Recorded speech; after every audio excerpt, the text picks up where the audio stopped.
But we do begin the hour with the war, all right, and the latest evolution from the president steering the conflict. Today, President Trump said the ceasefire is on life support, and that follows what he branded an unacceptable response from Iran to a proposal to end the war. So where do things really stand? The combat operation that the president and the Pentagon and the Secretary of State all said it ended is now ongoing. The president, who weeks ago said he had engineered regime change and gave the world a more reasonable Iran, now says Iran remains in the grip of lunatics who want to fight forever. To Geraldo, who joins us right now with the Daily Take, and certainly don't want to make a transition on the word lunatics to you, Geraldo, no offense.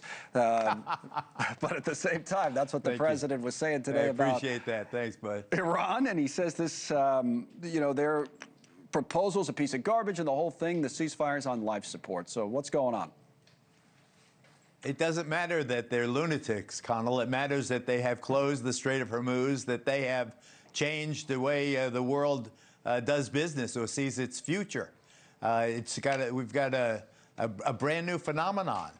Lunatics in charge of your heart in an operation. It's all eyes are on China. Can China assuage the concerns of the United States and Iran? Can China be the big boy here? Can China get these two sides talking to each other? Put that aside for a second, because I have an idea. Oh, good. First of all, the blockade must work. Project Freedom must be reinstituted. We have to put up a fight to open up the strait. But here's the idea. The United States will make good any damage to any vessel, regardless of the flag that it's flying, if it's damaged by Iran in this current operation. The government of the United States will insure every vessel.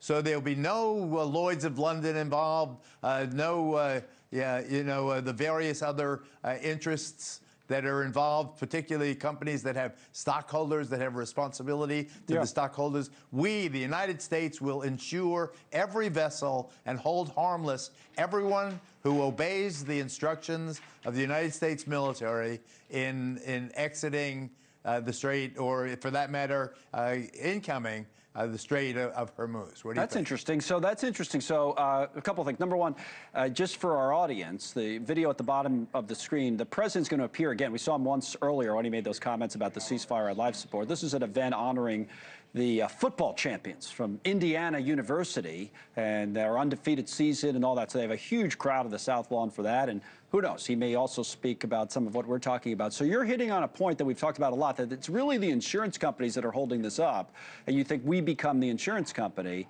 Maybe some of these vessels, though, are also worried about the humans on their ships, and I wonder if that would be enough for them, if they're worried about loss of life and that kind of thing.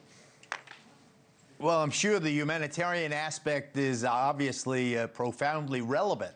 But if you look at the casualty lists, I don't think a single sailor in all this vast fleet of all of these hundreds of vessels has been harmed or certainly not killed. They're hungry, we are told. They are uncomfortable, maybe unsanitary, whatever that, that conditions of their life at sea, being anchored. It's rough. I've been a sailor my whole life. It's fun for the first 5 minutes, and then you get bored, and then you get hungry, and then you get restless, and then you're stuck there, and you're wondering what's happening to your family at home. You're wondering about will you be boarded by one of these fast patrol boats? Will the United States Navy make some demand? But I think that we have to present to the fleet, this disparate fleet, with an announcement to the world that the United States government will hold harmless any vessel damaged or any human toll that comes from the honoring of the Project Freedom.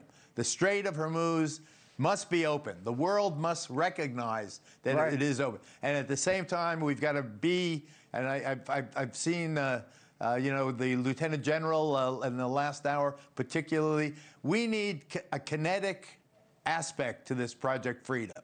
It has to have some teeth. Thank you for watching. Subscribe below and download our NewsNation app right now on your phone, and you will get fact-based, unbiased news for all Americans.